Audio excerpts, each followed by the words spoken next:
Hi everybody, I'm Nom and I'm a chainsaw carver, and today I'm going to be carving a really cute little Highland cow holding a heart, so stick around if you want to see that, and if you like my work please follow.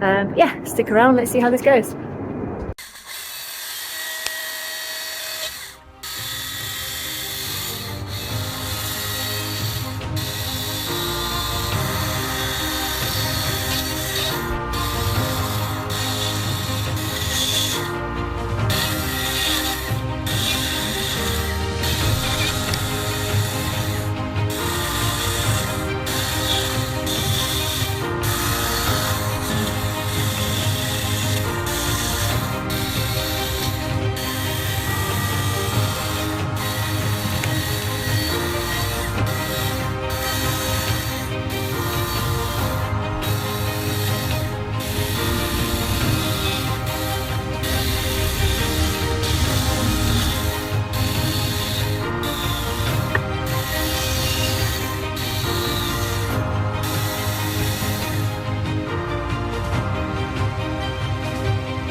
So it's all finished and it's super cute. So I will be making a few more of these. I've already made a couple more, and I'll be doing a few over January. I think they'd make really good Valentine's Day gifts.